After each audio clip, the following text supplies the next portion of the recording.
All right. Here we go, back again on the other side of the coin. All right, we are back again on the other side of the coin. And ladies and gentlemen, as I promised, this week was going to be mental. There's streams happening every day. And I said we were going to get some big guests. And I don't think it gets any bigger in terms of Chelsea news, like the caliber of news with these two lads over here. Got Simon Phillips and Dan McCarthy. First of all, my man Simon, how you doing? I'm good, mate. I'm good. Yeah, I don't know how Dan gets that big introduction there, but I'll take it. Yeah.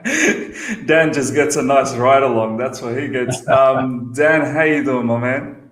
Hey, someone's got to be the people's champion, Miz. They know who that is. Doing well, doing well. Thanks for having us on. Absolutely, man. Absolutely. Look, I have to say, first of all, man, I don't know how we, coordinated the same jersey, but yeah, kudos to us, I suppose. You guys, I have to say, man, when it comes to Chelsea news, there's a lot of accounts out there in social media that does news, but you guys are probably the creme de la creme when it comes to Chelsea news, transfer sort of information, any sort of inside details. Before we get into the show, just want to ask both of you guys, maybe I'll start with Dan. I mean, it is a massive effort to keep up with all of these news because literally there's so many things coming on from left, right, and center, from different journalists, from different sources. I mean, how do you keep a track of every little details throughout the day? Yeah, it's tough.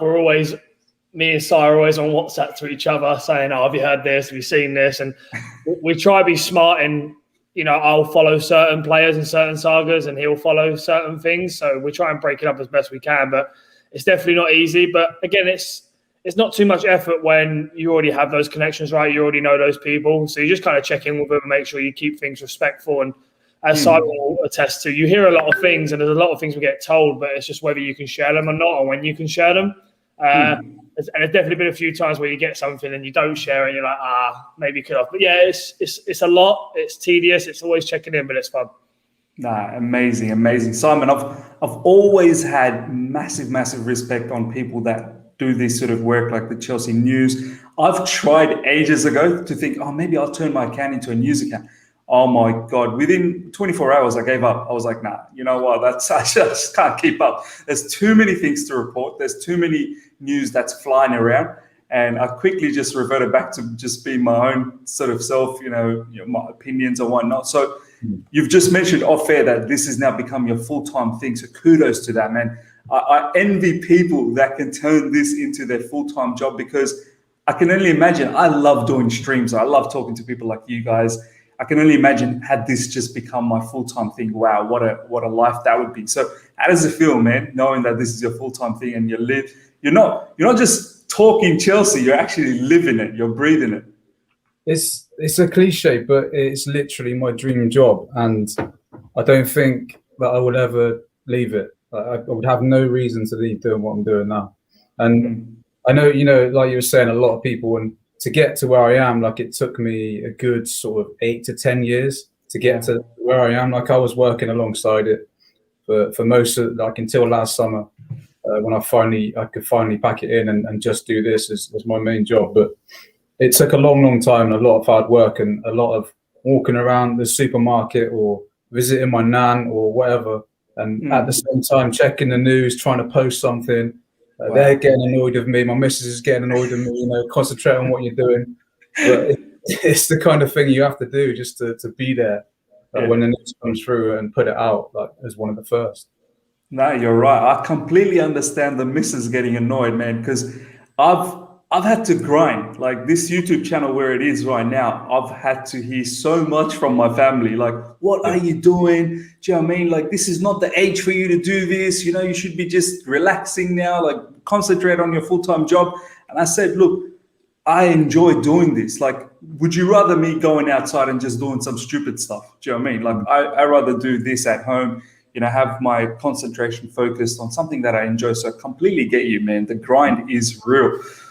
Ladies and gentlemen, first of all, we've got close to 50 people already logged on. We're only 5 minutes into it. Smash the like button, number one. But most importantly, I do want to request each and every one of you guys. I've got two massive guests here. Look at their socials in the description right now. More than anything, please subscribe to their newsletter. The link is there in the description right now. It's literally a click. It will take you to the screen. All you need to do is just subscribe. They provide the latest and the best news, whether it's inside details, transfers, whatnot. So please do that for me. That's my biggest request from this particular stream. All right, boys, let's get straight into this. We've got a lot to talk about. I'll start with you, Dan. I'll let Simon sort of, warm up a little bit. Yeah, he needs it. This whole show is about analyzing our form, right? I really want to get to the nitty gritty of it, building up to the big match that's coming up at the end of the week. I look at this particular form. It's a strange conundrum I feel like we're in at the moment. We had this. I want to sort of break it down into, I think that Arsenal game that we had recently is where I felt things really started not looking that good up until now. But prior to that, I felt like $1 million. I was like, wow, this team is going great guns. I'm not really worried about anyone. Defensively, we're looking solid, and we're always good for a goal or two at least, right? So how do you look at the form that we had prior to Arsenal recently, where we beat Real Madrid in the second leg, we beat Man City as well in the Premier League? We were looking so good. I'm pretty sure, Dan, I've seen some of your videos as well, post-match videos, just all that swagger, bringing it in and talking it up. And then obviously the Arsenal game happened, and since then we've lost 3 out of 4. Most recently, Aston Villa was so embarrassing the way we got top 4, allowing Spurs to do us a favor. We didn't even achieve it on our own merit on that particular day. Over the long run, maybe we did still deserve the top 4. So how do you feel the form has been prior to Arsenal and obviously after Arsenal? Yeah, prior to Arsenal, I think it was obviously great, right? I think a lot of people couldn't figure out what Tuchel was doing with Chelsea and how to play against Chelsea. So obviously it was new, it was fresh. Boys were buzzing because a new gaffer came in. So yeah, that's just the whole new manager syndrome, right? And obviously I was being there. In terms of post Arsenal form, I'll be honest, I definitely think that all eggs kind of went in the Champions League basket from this squad and Tuchel. I feel like there was so much focus on the Champions League, the Real Madrid games, and then now we've made the final. I feel like it's very difficult for this young, inexperienced squad to take their eyes and attention away from it. I think. Yeah. And I also think that's a big factor, but I also think tiredness is a big factor. I mean, the last couple of games, a lot of our players are very leggy and very, very tired. The obvious being like a Mason Mount and others. So I definitely think it's them two factors. Miz, I think because it is such a young, inexperienced squad, they naturally are so excited and so ready to play the Champions League final, right? League, I felt like the league took second place in that respect. And I think you can see that with our league form. And you can also see it with the application in the league games that Chelsea almost felt like top 4 was already done, especially after that win right in the league. I can't remember who it was against, where it was pretty much, who was it? When we came back against Man City, right? When we beat Man City, it felt like everyone felt like it was done, right? And we'd already just made top 4. So, yeah, I definitely think that's what it is. But hopefully this week, obviously, a couple of days off has helped and just more tactical sessions rather than at this point, just get us ready for that Champions League and the boys will be buzzing to play it. Yeah, no, I have to agree in the sense that, as you said, the inexperience maybe have finally just caught up. And then obviously we're going to get into more in depth about that when we talk about the lack of goals. But Simon, from your perspective as well, do you reckon what Dan has said in regards to maybe with Tuchel coming in, there was that initial buzz, obviously, all the players were just G'd up to do well, and that kind of prolonged longer than probably expected. But as soon as the Champions League final was sort of made, maybe a lot of the guys started to focus a little bit too much on that. And I guess Thomas Tuchel has mentioned that a few times in the press conference as well, that we need to forget about that day. Like, we know we're there, but there is still a job still to be had. Do you reckon that has been a factor in the sense that the inexperience in the team, had there been a little bit more experience? And I don't know, I feel like there is enough as well at the same time. You got your Aspilicuetas, you got Jorginho, you've got Thiago Silva. But do you feel from your perspective, what do you think has been the change in recent form from where we were, I suppose, literally a month ago? It's hard, yeah. It's been inconsistent, and I think what that boils down to, in my opinion, is the same as what we keep going back to, is a mentality issue. I think, like you say, we've got experienced players, but none of them are real leaders. Like, from back in the day, like your John Terrys and your Lampards. We don't have those players at the moment. So when things are going against us, heads drop, and that's it. That's the game's over. We play better against the teams we're not expected to beat, like Man City and Real Madrid, and the games in Europe.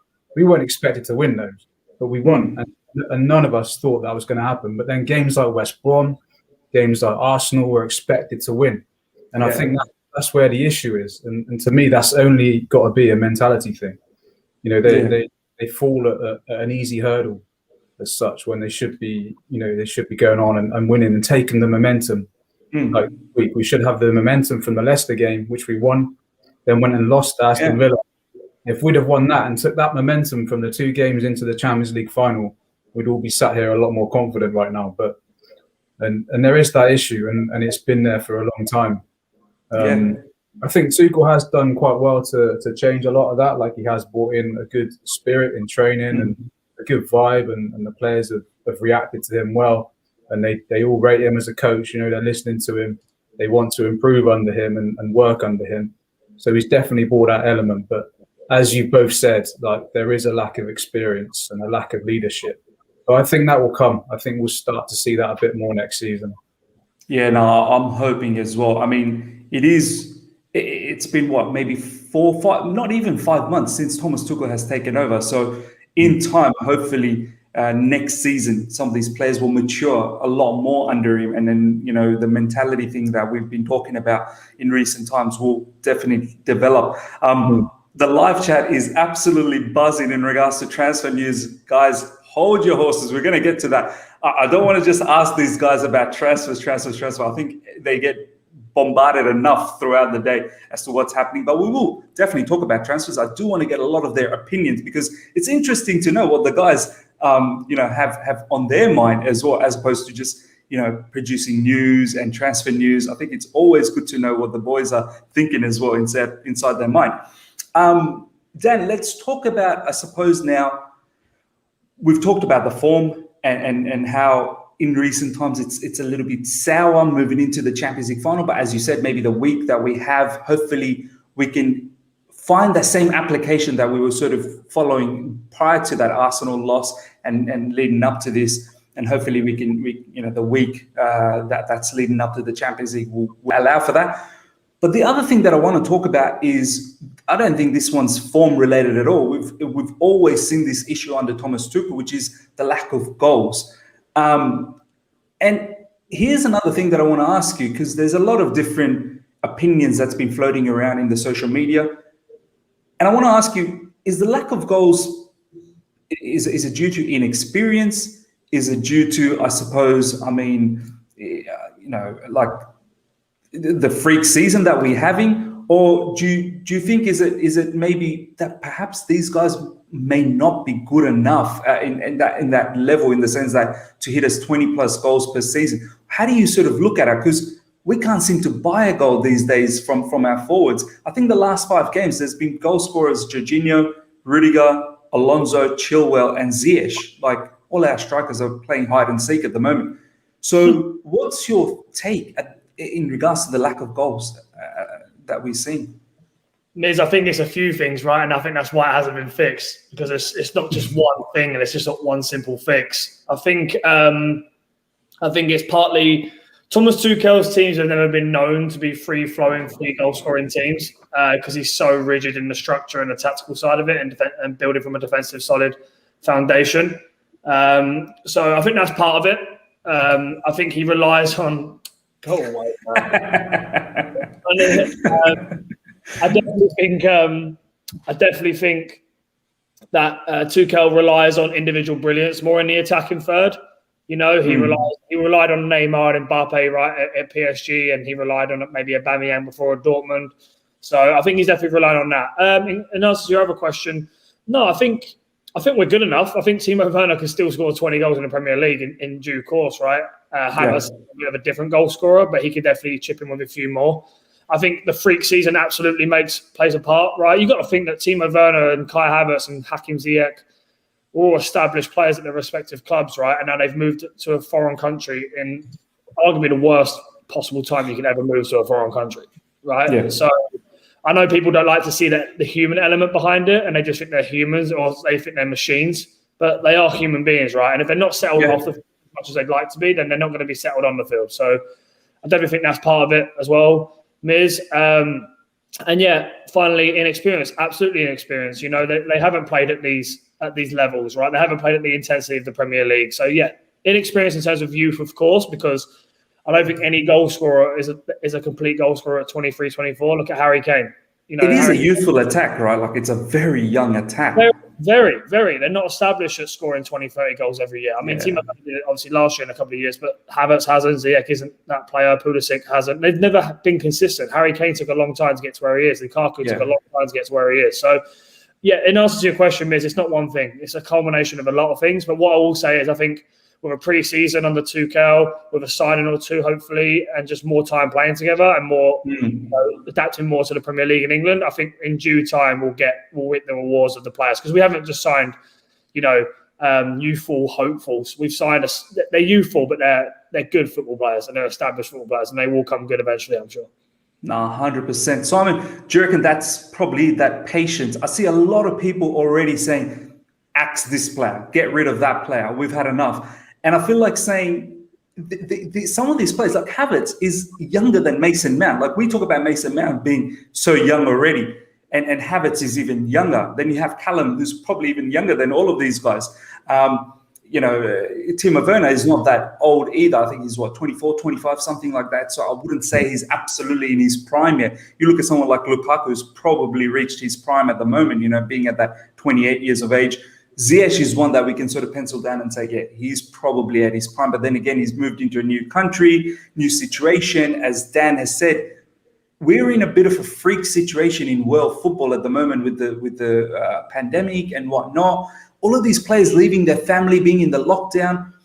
Simon, from your perspective, is that how you look at it as well? That perhaps this is not a season best to sort of judge some of these players, that we do need to wait next season when the fans come back in as well? We've already seen the impact what it had on Timo Werner. He said it in the match at Stamford Bridge post-match that he loved that buzz, and that was just only 8,000 fans. It wasn't even the full stadium. Wait till you get the full stadium come back, and it's just going to be something else. So do you feel it's probably not right at the moment to judge these players, and we should be thankful for where we are and what we've done and how much we've achieved, I suppose?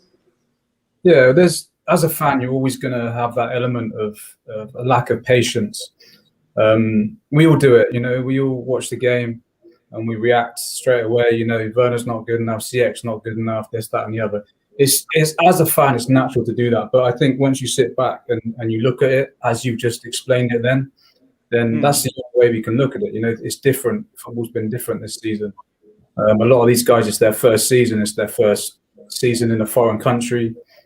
They're not seeing their family, like you've mentioned, and that has to play a part. That has to play a part in their mentalities. And I think going back to the inexperience and the confidence in front of goal, there just isn't any right now. Like watching the Villa game, we had plenty of chances. Even Mason Mount, and whenever it falls to a player in the box, I don't know if you guys feel the same, but I just have no confidence that it's going to go in.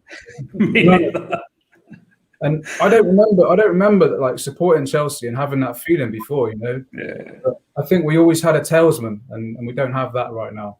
We don't have a guy, when we're struggling. It used to be Hazard when he was here.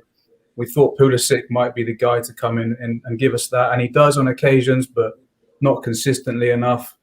And we don't have that player just to switch it on when we need to, beat a couple players, create a goal, score a goal.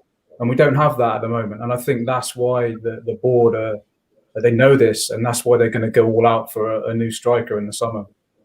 Yeah, no, I mean, it's I've said it, as much as I want to be patient with these guys, and I think we should be, but I think there is a definite need for a striker, and we will get into the whole transfer conversation. Just quickly, because this is probably not a transfer news that we will talk about at the end, but it is an interesting one. I know Haji is out there talking about it, but it has been a bit of an issue for me lately, and I want to get your thoughts quickly before we touch on other factors of leading up to this match. I'll go to you, Dan, again first up. Dan, honestly speaking, it didn't bother me in the beginning when Tammy Abraham was getting benched or when he wasn't even part of the squad. But I think in recent times it has bothered me a little bit in the sense that, well, your plan A is not really working up front. As I said, 5 games without your attackers scoring any goals. And these were some big matches and you needed some impact maybe from the bench.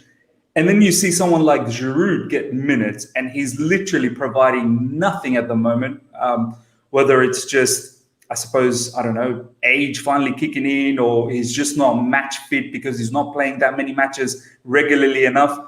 And I've sort of questioned myself, well, wouldn't those minutes be better served with someone like Tammy coming off the bench and providing a different flavor, I suppose, when you need something different? How have you been feeling lately about the whole Tammy situation? I mean, let's face it, he's going to go. There's no doubt about that. I've seen reports from you guys as well in recent times about Tammy and whatnot. But tell me about the raw feeling from a fan's point of view about this situation. I'm not sure how much of the Tammy Abraham situation is emotion and how much of it is logic. I think it's very emotional, just like the whole Callum Hudson-Odoi saga. It's very emotional. But when you really deep the logic, Tammy Abraham isn't Chelsea's saviour. I do think he deserved probably a couple more opportunities. I do. But he's not the saviour that people think it was. A lot of people on Twitter and a lot of people Chelsea fans talk as if Tammy Abraham is Chicharito or Ole Gunnar Solskjaer off the bench. There's been so many times we've brought him on and he hasn't done anything. True. And people forget that, right? Because they're so emotionally invested in Tammy Abraham as a player, because he's an academy product, because we are struggling with Plan A. But when you really look at, I'm not stats or eye test. I think both have to be used. But if you did look at the stats, right, Tammy Abraham off the bench hasn't done much yet, but also his stats paint the picture that he has scored goals when he's played. So yeah, it's fair play. So yeah, I definitely think he deserves more. I said it on a stream with Daniel Childs yesterday, I believe, that, you know, it's very emotional. Tammy Abraham is the whole connection thing, but he's not Chelsea's saviour. I don't think he's good enough to lead Chelsea's line. And that, I think he's a good player. But it all seems very emotional, and that Tammy Abraham has missed his own chances. You know, he's got his own demons. He's got his own things to work on. And we're a different team when Timo doesn't play. So, and also what I also said on that stream was, it's not personal from Thomas Tuchel. He hasn't gone in and said, I don't like Tammy Abraham as a person. Like, he hasn't done that. He clearly doesn't like him and doesn't rate him. And that's okay. Like, it's okay to not rate a player and not want to play him. Thomas Tuchel. Many managers has had that sort of feel about certain players. Do you know what I mean? Rightly or wrongly. You know, Paul Pogba was released from Alex Ferguson. So, like, Jose Mourinho got rid of Kevin De Bruyne. Like, these things happen. It's football. It's a game of opinions. Even if you're the most educated guy on the planet, you still get things wrong. And, you know, I don't really think Tammy Abraham deserves a career somewhere else, but it's just not at Chelsea. But Thomas Tuchel isn't doing it out of spite, being a dick. Let's just call it how it is. He's doing it because he doesn't rate him, and that's okay. So Thomas Tuchel is not allowed to not rate a player. It's okay. So yeah, I do think Tammy Abraham maybe deserved a little bit better treatment. Thomas Tuchel could have been a little bit more street savvy and played the game a little bit better. Sometimes he's too transparent and too honest for his own good. So I think he could have played the game a little bit better, maybe giving him a bite, giving him a nibble somewhere. But in terms of the grand scheme of things, Tammy Abraham is not our Lord and Saviour. I rate him. I think he's a great player. I think he'll be a Premier League striker or a top league striker somewhere else. But he's not our Lord and Saviour that some people paint the picture to be. Look, I agree in the sense that I don't think he's our saviour either. But I just thought that perhaps in this last few games, maybe he could have added a different flavour off the bench. Simon, how do you feel it? Because I know you feel very closely in this particular matter about Tammy Abraham. I've seen some of your tweets and whatnot. But, you know, logically thinking, taking the emotions aside, do you somewhat get what Thomas Tuchel's doing? Or do you sort of thinking, well, off the bench, he could have got some minutes that Giroud is getting at the moment? Absolutely. I have been vocal about Tammy, but not as vocal as I could be. because I can understand why he's doing it. I think the only point I didn't understand was a few weeks ago when we had 2 left backs on the bench rather than Tammy. And I agree with what both of you said, especially the point that you said, Miz, about Abraham could definitely be a different type of player to come on and try something different. But I think the bottom line is Tuchel rates Oli Giroud over Abraham. He rates Timo Werner over Abraham. So Giroud is his backup choice. Giroud is his QB. So, and he also wants Giroud to stay. So that's how much that Tuchel rates Oli Giroud over Abraham. So I think that's the bottom line. He's just up in the pecking order, and Tammy isn't. And as far as, you know, all we can do is accept that, whether we disagree or not. And I definitely have disagreed with a few occasions where Tammy hasn't been included, or if he has been included, he's not come on. And that's been frustrating, you know, as a fan for me to watch. But yeah, I agree with what both of you said. And also the point that Dan said, that I don't think that Tammy is our saviour. I've always thought of him as just a very good squad player and nothing more than that. And if he's not prepared to take that, and I don't think he is, then we have to wish him well and say goodbye.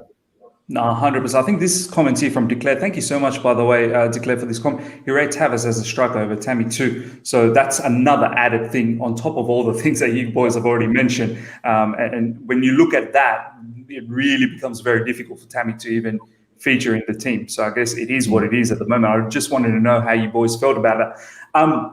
Boys, going back to the form, we've talked about pre-Arsenal, post-Arsenal. Dan's mentioned that hopefully this particular week we forget about what has happened recently with the FA Cup loss and the Aston Villa loss as well, and we can find that same application that we sort of applied earlier on under Thomas Tuchel. But I have to say, we're facing Man City in the Champions League final, and I know they've just absolutely walloped Everton off the park just before the big game. But and I'll go to you this time, Simon. I'll go to Dan after this. This is a particular team I feel like we fancy. In recent times, we've beaten them twice. And as you said, Simon, we tend to play better against teams that we're not expected to win. So do you reckon, from your perspective, as great as City are, maybe this is the perfect opposition for us to play in the final, that the players will not have any complacency in their mind, that they will finally respect the opposition?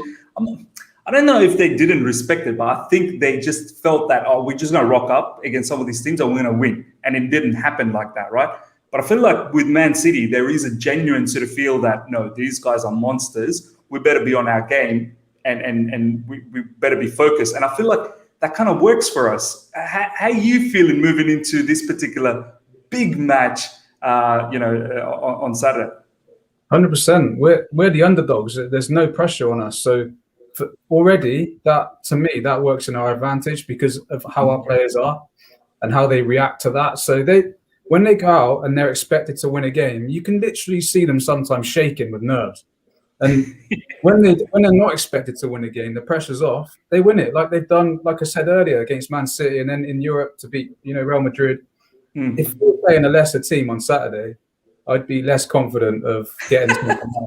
It's funny how it works out like that. It's crazy. Yeah. So I think I'm not going to sit here and say, we're going to win the Champions League, but I'm quietly confident that we can do something again against City because the pressure's off.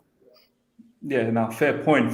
Dan, obviously, as I said, the 2 wins we've had against them in recent times, we can definitely take some heart from them. A lot of the City fans are saying, you guys have not seen our proper team. Those were sort of rotational teams and whatnot.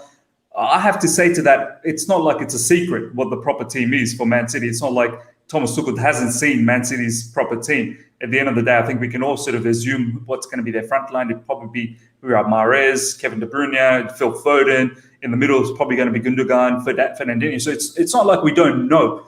So are you, as Simon said, had it been Leicester maybe this Saturday, you'd probably not be that confident because of what they've done to us in the FA Cup or even Aston Villa, I suppose. But are you somewhat confident inside knowing that we have beaten them twice? We do play better against the better teams, Real Madrid, Atletico Madrid, Man City, twice we've beaten them. How are you feeling moving into this particular fixture? Yeah, I'm not paying too much attention to the form before this. I'm really not. Daniel Charles asked me, right, does form play any part in this? No, it's a Champions League final. It's a one-off game. Form goes out the window. It completely goes. And people who are on Twitter right now, I tweeted a very light-hearted joke, right, saying it would be very when we were losing to Aston Villa. Yeah. It'd be very Chelsea to finish fifth, right? I remember you said that. Cheeky. I was driving, right, and I thought, and I couldn't watch the games. I was coaching, so I was like, I'll just chuck that in there, just try and bring a bit of positivity. And everyone, we're never winning the Champions League final. What? What do you mean we're not winning the Champions League? Yes, Man City are a fantastic team. Yes, Pep is in the press conference. If I'm Pep Guardiola, by the way, I say the exact same thing. I'm a coach. I would have said the exact same thing. Of course, I'm confident in my team. Of course, I think we're going to win the Champions. Why wouldn't Pep Guardiola say that? His team's a machine. He's a machine. Why wouldn't he say that? So people don't pay too much attention to that. I would have said the same thing. I'm sure you guys would have said the same thing. No, we respect Chelsea. We're not sure. Get that out of here. No. So it's a Champions League final, miss. The answer to your question is it's a one-off game. I don't really pay too much attention to the form. Yeah, It's nice. It's nice knowing that we've beaten them twice already. Again, rotated squads, not the magnitude of the game that this is going to be. So, yeah, it's a nice little flavour, I guess, but it doesn't really pay too much attention. And, yeah, like I said, current form doesn't matter. And previous finals, I don't think will bother us, right? The Leicester game, and I agree with Simon. I think when the underdogs, it suits us better anyway. We do, as you said, Miz, we do play better in against bigger teams, so that helps. And, I rate Tuchel tactically. I think there's only a handful of managers in the world that can compete with Pep tactically. And the Champions League final is going to be a tactical battle. It's not going to be free-flowing. It's going to be cagey. It's going to be tactics. It's going to be a sub. It's going to be a moment, right? Yeah. And I think Tuchel is the man. He's our biggest asset in this whole game. Not a player. I think Tuchel is the only one that can get us the win. I fancy us. I'm not worried about it. I mean, it's a final. It's a final, and it's a one-off game. Emotions can get crazy. City can overthink it. City, and you got to remember, for all how well City are and how good they are, they haven't been here. They haven't done this. Exactly. And Pep has been known to overthink and get done in big moments. Tuchel's been here. He was here 12 months ago, so that helps us as well. So I don't get predict. It's hard to predict. I don't get predictions. I don't get people saying it's over. I don't get people saying we're definitely winning. It's just a final. Nobody knows what's going to happen. But as long as Tuchel prepares us accordingly and we address, City's players, and I think we'll be good. I think the key word that you just said, and I've been sort of drumming that same beat recently, is preparation. I don't know if you guys, I've been using this particular quote lately. Have you guys watched The Mechanic, Jason Statham's movie, The Mechanic? No, I'm a massive Jason Statham sort of fan, man. I watch all of these action movies, right? I watched recently Mechanic, the first one. There's Mechanic 2 as well. And there's a particular shotgun in that particular movie, and it has the engraving on it saying "Victory loves preparation." So, and I was like, "Wow, that's deep." Do you know what I mean? I think as you said, Dan, if we prepare well this week, as you said, the form is out of the window. Whatever people have done in the Premier League or so far up until now, it is absolutely out of the window. On that day, a moment of magic, as you said, it'll be cagey, it will be tactical. A moment of magic will do the trick. And it all comes down to the right preparation. If we don't have the right preparation, then the boys won't go into that match with the right mentality. You have the solid preparation, you move in with a clear mind, forget about what has happened, one-off game, and anything is possible. And lately, Thomas Tuchel's had Pep Guardiola's number. Do you know what I mean? I feel like tactically he's sort of kind of worked him out as to what needs to happen throughout the match. So we'll see what happens on Saturday. But Samar, thank you so much for this super chat. Do you think Tuchel will beat Pep 3 times in a row? And I'm worried that City might get revenge this Saturday. Hopefully it doesn't happen. I personally think that three-peat is on the cards. I think the boys will agree as well. Just quick yes or no answer. Obviously, they've kind of given, but just quickly as well. Dan, the three-peat, do you see this happening on Saturday? Imagine being a Chelsea fan and saying, no, I don't see this happening. Yes, of course I see it happening. As long as, like you say, Tuchel prepares accordingly, the naivety of youth might help us, actually, because they will just go out and play. A knockout football season suit us right now. And I fancy Tuchel as a manager against Pep Guardiola. So yes, it's definitely on. No, for sure. Simon, similarly as well, that the three-peat is definitely on. Absolutely, and Timo Werner will score the winner. Oh, this is getting clipped. This is getting clipped. On my days, if it happens, it's gonna be off the charts. You know what? He deserves to get the winner as well. Of all the slandering that he's had, honestly, I've literally felt bad in recent time. I've been critical, but in recent time, I've been thinking, no, you know what?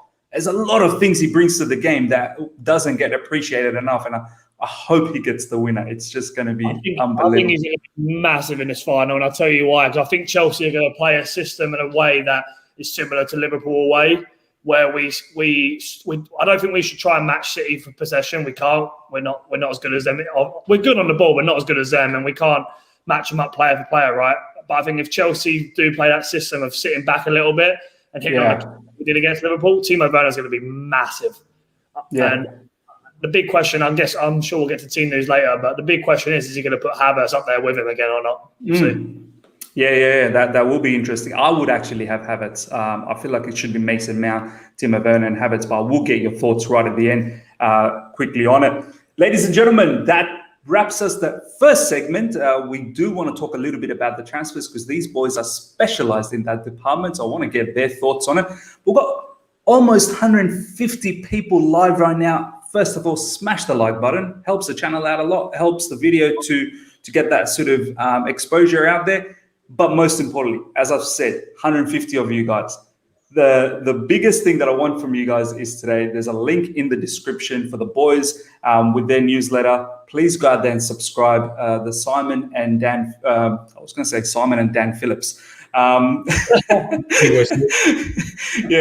boys have a really very, very good website and the newsletters and whatnot with all the Chelsea news. The link is there. Go out there and subscribe. You're going to be up to date with everything. They've got the podcast. They've got a whole heap of Chelsea news flying left, right, and center, and they bring unbelievable guests on their show. So go out there and do that. It's free, literally. Like there's no cost to it. So go out there and do that. 150 of you guys. Fucking business.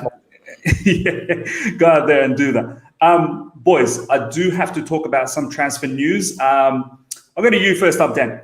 Look, we've kind of touched on the lack of goals already. So we're talking about a striker.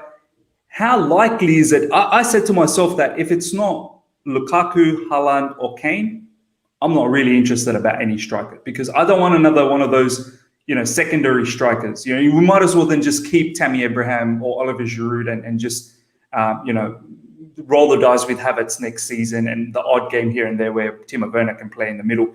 Although I don't always like him playing in the middle, I like him sort of inside forward. So what's your, some of the news that you guys have been hearing or your gut feeling? Is a striker on the cards for Chelsea next season or possibly not? As I said, those three big ones. If it's not them, I don't want really anyone else. Harry Kane's not happening. I think he's going City. I reckon he's going City. Haaland's not happening unless Chelsea literally drop a $200 million check into Dortmund's office tomorrow. That's not happening. So as I reported and wrote about, Lukaku is the number one. Lukaku is the biggest target right now from Chelsea. He's the most plausible. He's the most approachable. He's the most likely. However, there's a lot of moving pieces with that, Miz. Obviously the investment from Inter, Antonio Conte's future.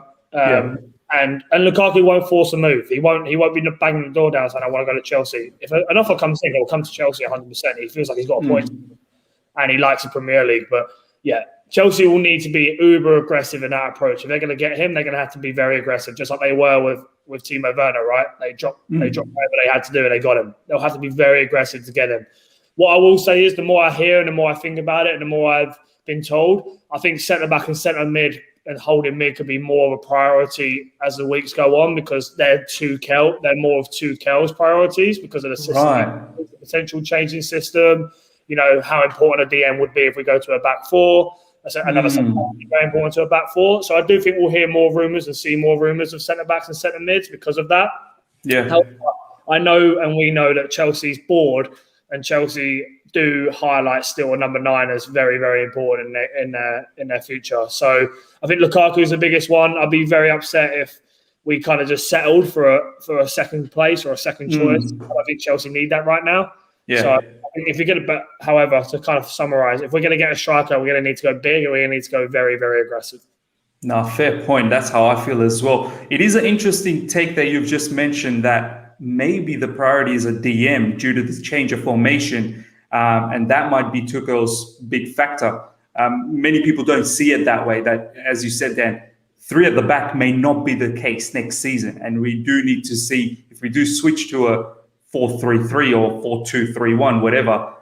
Maybe more than a striker, a DM who's going to be able to accommodate that formation is probably more needed. Simon, is there any legs into these sort of stories? The Lewandowski story that's been coming on lately, even this one, the Danny Ings one. A lot of people starting to throw Danny Ings as a backup striker.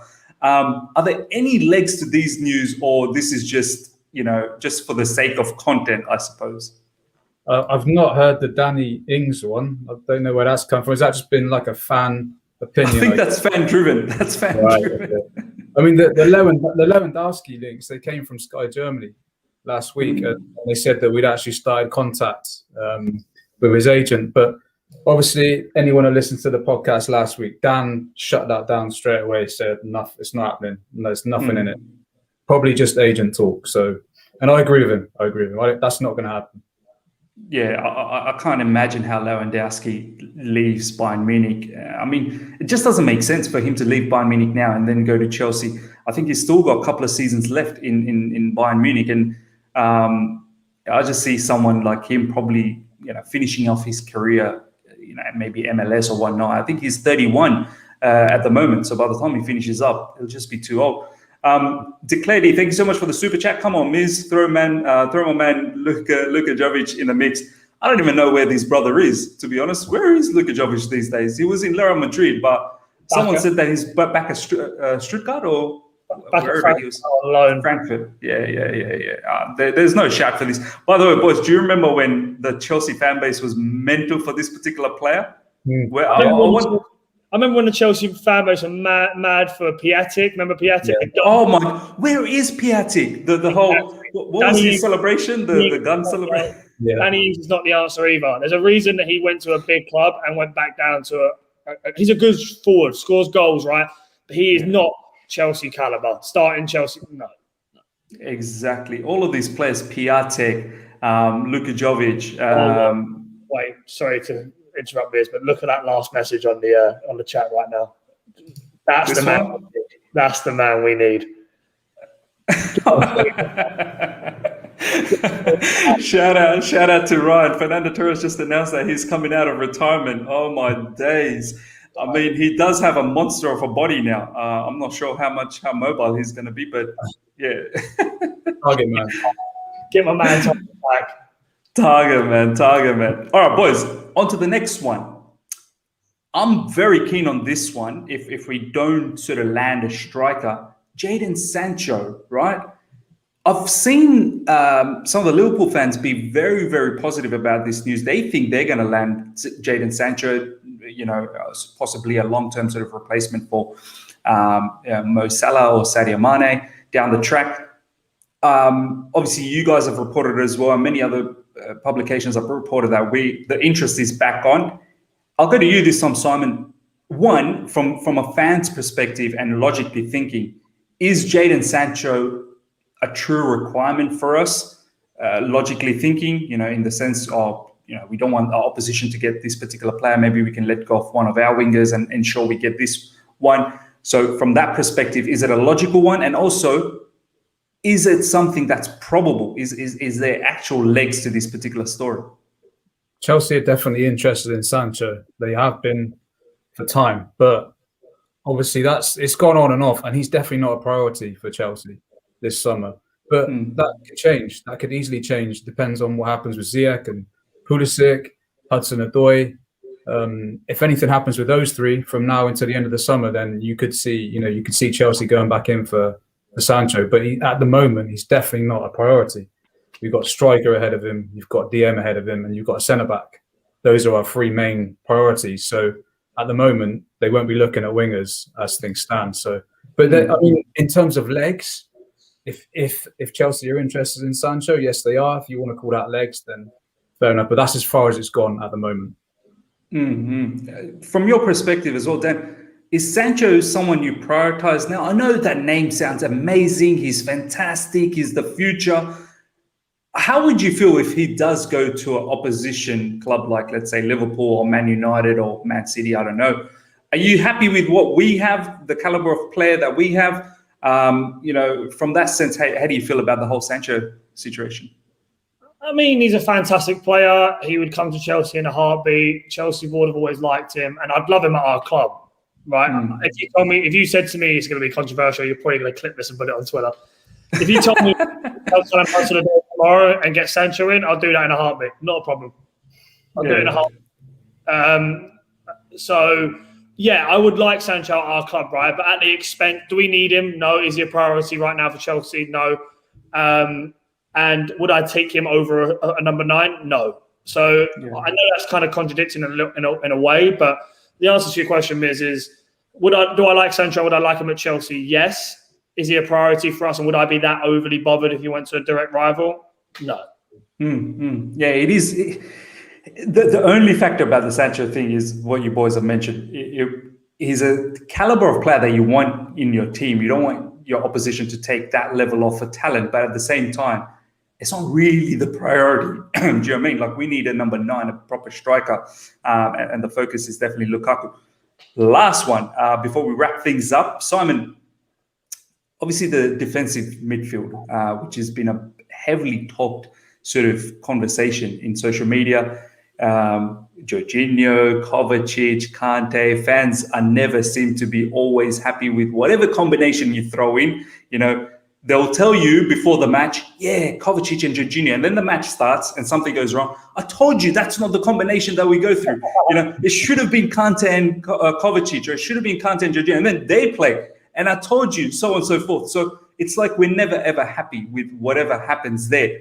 And I've always said we're missing something. That's why we're not happy. They're all good individually. They all bring something special, but they are lacking something that this team needs. And as Dan said, moving next season, if we do move to a 4 at the back again and sort of 4-3-3 or 4-2-3-1, we definitely need something different.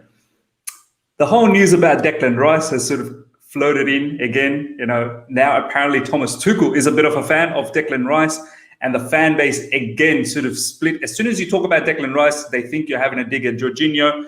It's not the same case, guys. They're both they're both good players, but they both bring different things. There's certain things that Declan Rice brings that Jorginho doesn't have. There's a lot of things that Jorginho has that Declan Rice doesn't have. But both of them are very, very good players, and both of them have massive requirements in our team. So I want to ask you, Simon, from a DM point of view, is this something that we can probably expect? As Dan said as well, it is one of the priority. Do you expect the DM to come in the summer? And if so, what are some of the big names that you think that are probably linked massively? So as far as I'm aware, yeah, DM is a priority. Dan obviously says it's top priority. So the 3 names I've heard for that position is obviously Declan Rice. And we've reported back in March that Declan Rice was a target. He always has been a target, and he's remained a target. So there was Chelsea dropped the interest when Lampard left, because Chelsea board members, there's the recruitment team, they're all fans of Rice. They always have been, and they've always seen him as a player they want to bring back to the club. So he's always remained a target. That's nothing new. I know Matt Law's report was really focusing on the fact that Thomas Tuchel now likes him and has now put his name forward as a target. So that's the added interesting bit there.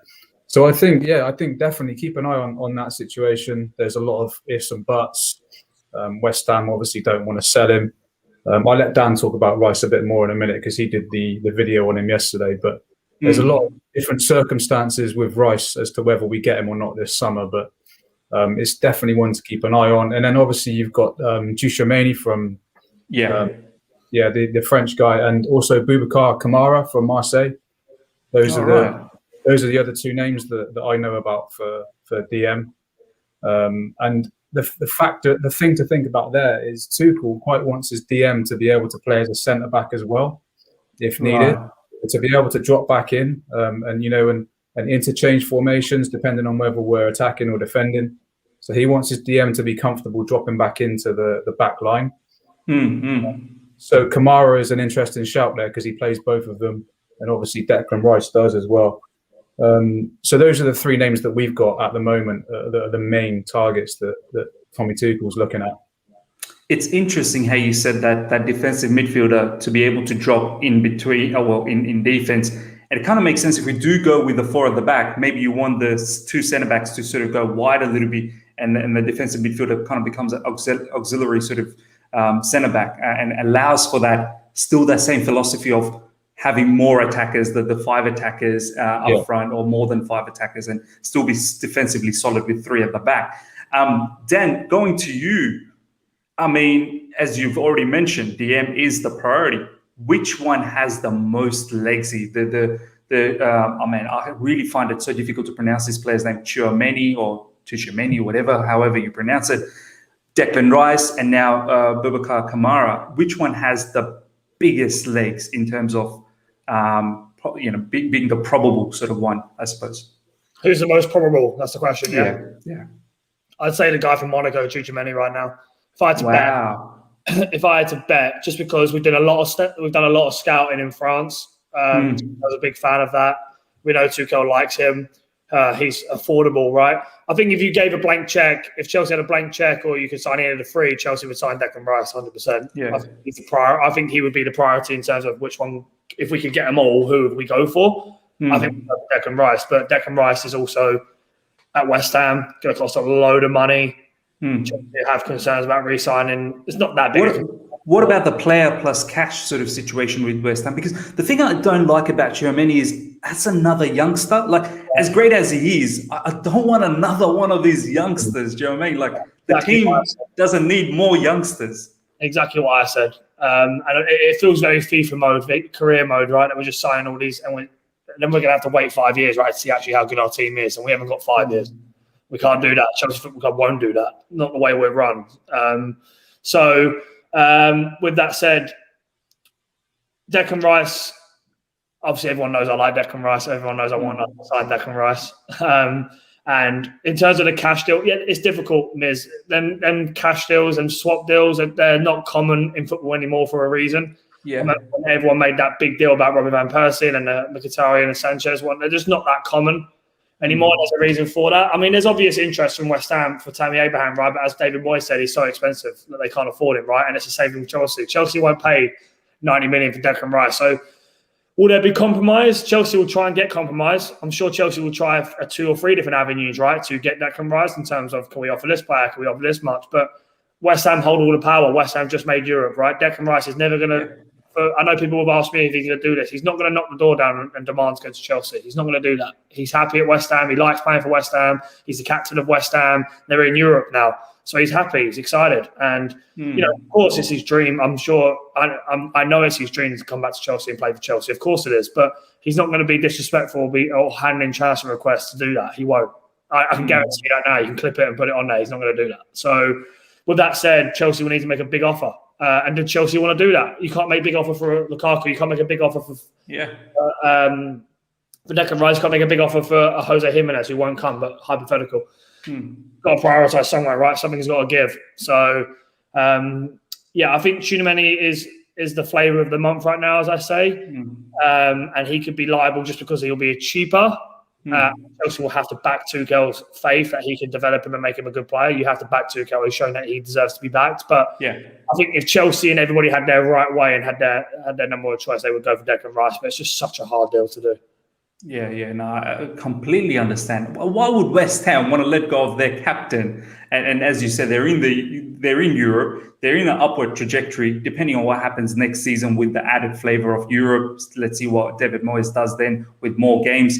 But it will be a gigantic of a deal to put across. And as you said, this player cash sort of stuff, it's not very common, and it's not something that happens on a daily basis. Simon, I do want to ask you this particular super chat here. Can I ask the fellas if our stacked team, loan players, will prevent Chelsea from a big transfer window? It's interesting. We are linked with a lot of CBs, but you got players like Margihi who are doing madness at the moment in Swansea. Do you somewhat understand this statement from this super chat that maybe with the loan players that we have, also Ampadu, he's another loanee. Ruben Loftus-Cheek is a player that we don't even talk about anymore. And what happened?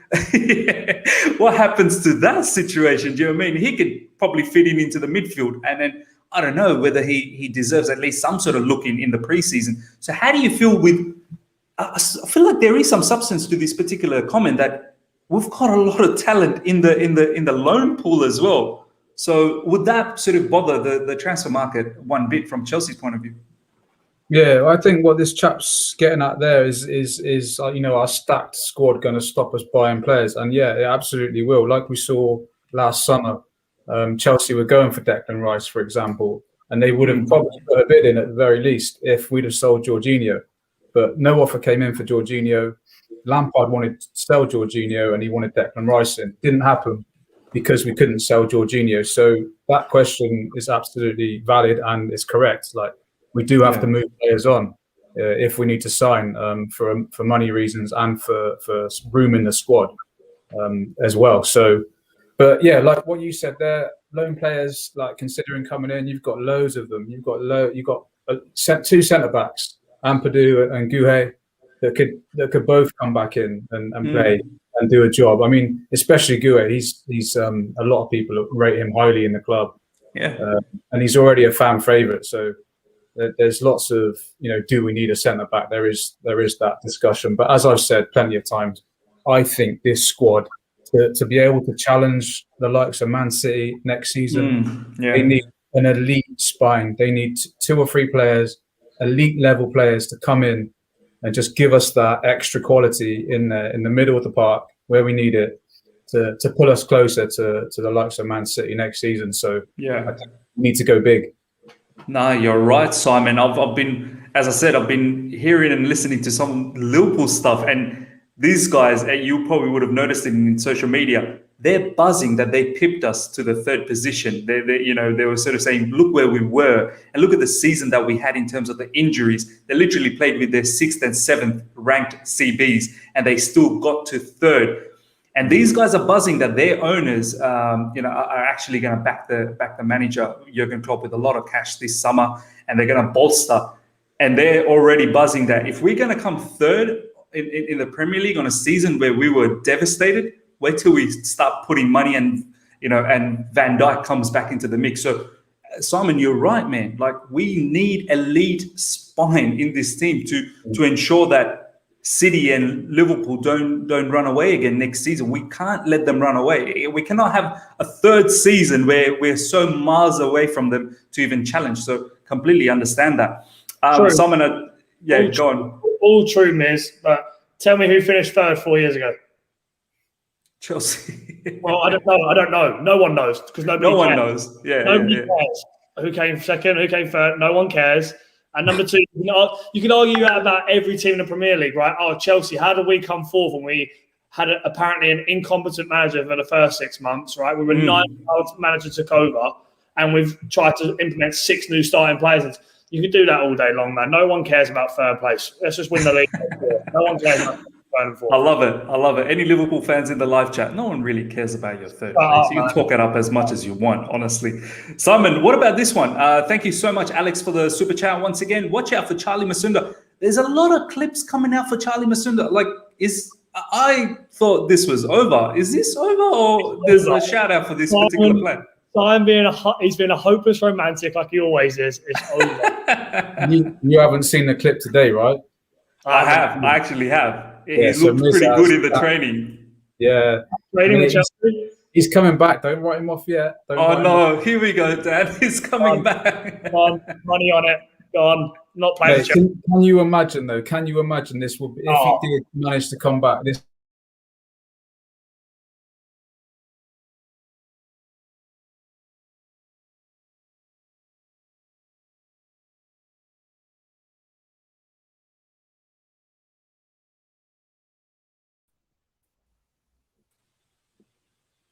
Oh, we're back. Oh, Hello? I don't know what happened there. Did I just cut off? Were you guys going, or did I just cut off? Yeah. Yeah. What were you saying? Yeah, Simon, can you just imagine if this guy comes back? Let's go. Doesn't rate Charlie Musonda, by the way. Like, can you imagine if he ends up coming back, putting a shirt on, playing for Chelsea again, after 3 doctors had told him that he won't play football ever again? Yeah, It'd be the biggest comeback in football history. absolutely. How old is he? Just quickly, I don't think he's young anymore. Charlie Masumba. 4, I think, 24. Okay, sort of similar situation with Ruben Loftus-Cheek. Anyway, that's enough with all the transfer stuff. Before we wrap things up, just quickly, your front three. We did say we want to talk quickly about the front three. Dan, your quick shout out of the front three that you want to see against Man City in the final, because pretty much we can predict what's going to happen in the back line and midfield. It's very easily to be picked. But your front three, who are the 3 people that you're going with?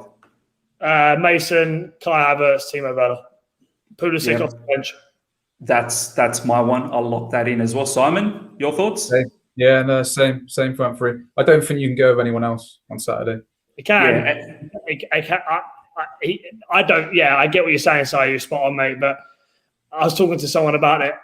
There's a wild card. There's the X shout there. There is. Ooh. By the way, boys. I know it's your boy. I know it's your boy. Knew it. I knew that was the show. Yeah, I remember I can see it. I can see it. Oh, I hope it's them 3 we all agreed on, right? But I can definitely see Tuchel maybe going a little wild card in there with Ziyech. Ziyech has scored twice there against City in the last 2 games, so there could be that flavour there. But it will be a massive surprise if Ziyech starts, because I feel like there's not. you need to put Pulisic in there, Dan. You need to have Pulisic. I have got a signed Pulisic jersey in the office somewhere, so that's no way. Oh my days! I have to say though, as I said before we end things up, as great as Pulisic has been, and as a great talent that he is, I don't think in the last couple of matches he's shown enough. He's got the start. He hasn't shown enough to warrant a start. So I think that's a particular position that may be in contention. And I think the whole Werner and Havertz, it really works. There's a bit of a chemistry that's going on, the German chemistry as well. So I do want to see that happening. Last super chat here. Declare, thank you so much again. I get a feeling Kante, George will start. Whoa. All 3. I don't know if that's. I don't think so. Simon, from your side, can you see all 3 starting, or that's probably not happening? That would mean a formation change, right? So I don't think he's going to do that in the final of the Champions League, to be honest. Yeah, no, fair point. Ladies and gentlemen, that wraps us up. 154 people live right now. As I said, smash the like button, helps the channel out a lot. Most importantly, please, I request you guys right now, if you haven't done so, there's a link in the description for the boys and their newsletter and all the stuff that they do in terms of all the Chelsea news, podcasts, and a lot. Click on it and subscribe. That's it. And you're going to be up to date with everything that these boys have been talking about. I'm telling you, these guys are the creme de la creme when it comes to Chelsea news. There's a lot of people that do Chelsea news. These guys are proper, and you guys have already seen it. So go and do that. Simon, before we let you go, any sort of things that we need to look out for from content-wise from your side, from Simon? Phillips and Dan McCarthy talks, sort of the account that you have. Anything that we need to look forward to? Yeah, we're recording a podcast on Thursday. We'll be out Friday, 3 p.m. And we've got 90s legend David Lee. He used to play centre back. Oh wow! He's coming on the show on Thursday. Yeah, so look out for that.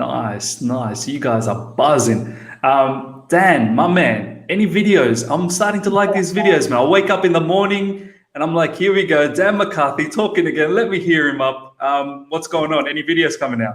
Man, it's crazy, man. Like, I remember I did one a year ago or whatever. I just did it just because I'm not afraid, obviously, to put my face out there and my name and my, Come on, man. It's a beautiful face, man. You shouldn't be afraid of that. We've already established I'm the best looking in the squad, right? Me first, Christensen second. So.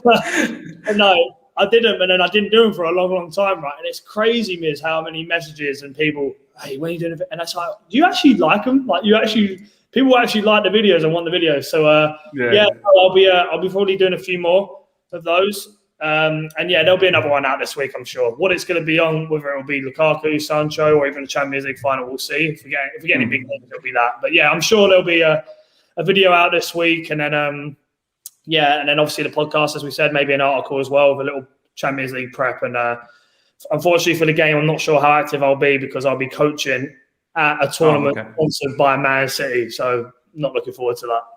No, fair enough. So the guys have said the link, as I said, it's in the description, but I've just put it into the live chat as well, and I pinned it. There's the link that takes you to the website for the boys. So go out there and subscribe and do that, guys. Have a very, very good evening wherever you are, or morning. For me, it's 3 a.m. So it's morning for me. Yeah. Sydney time, man. You know, I live in the different parts of the world from you guys. So I had to. I did this for you guys. Legend, mate. Legend. That's the moment. All right, guys. Catch you later. Have a good day.